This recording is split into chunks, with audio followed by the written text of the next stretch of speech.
Өкмөт мүчөлөрү бүгүн күз-кыш мезгилине карата даярдыктар боюнча жогорку кеңеште маалымат берип, маселени талкуулоо 4 саатка созулду. Көп суроолор көмүргө байланыштуу берилип жатты. Алгаш дегенде депутаттар өлкөнү кара отун менен үзгүлтүксүз камсыз кылуу үчүн жергиликтүү көмүр кендерин иштетүү керек дешет.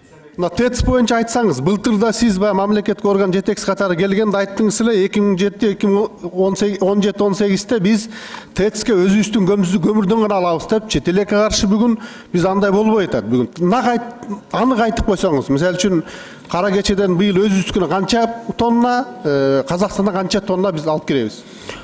Казан реконструкциясы бүткөн, ишке кирген быйыл өзүңүздөр билгендей. Быйыл биз 100 тоннага Жоқ, 50 000 тоннаға көбейттік бұйыл, 550 000 жергілікті көмірлер, 450 000 бұл сырттан келген көмірлер. Эми біз бардын санап шықтық.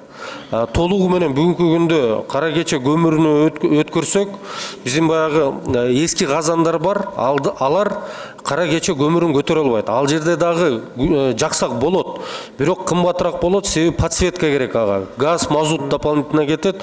Ошондо дополнительно где-то 910 миллион, 1 миллиардка жакын акча дополнительно кетип калат. Ошондой эле депутаттарды кара кече көмүргени боюнча долбоордун ишке ашпай жатканынын себеби кызыктырды. Конкурс 2 жолу жарыяланган, бирок тилекке каршы бир дагы баягы катыша турган компания келген жок. Темир жолу куруу боюнча кара кечеден балыкчыга чейин 130 километр беле? 180 километр экен.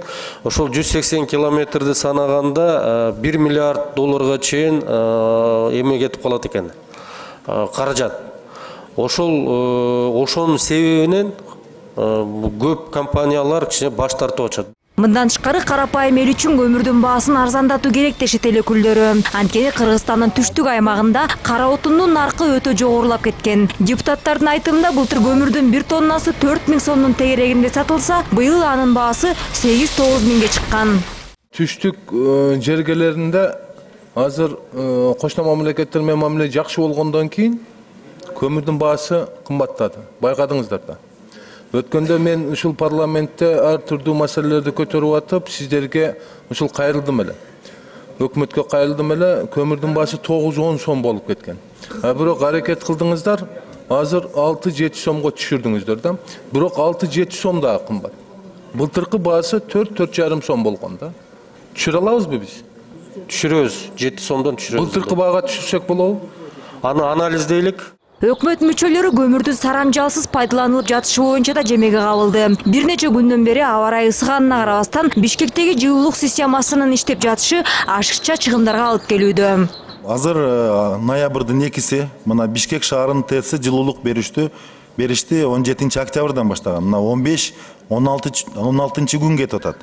Бир күндө канча көмүр жагылат ТЭЦте?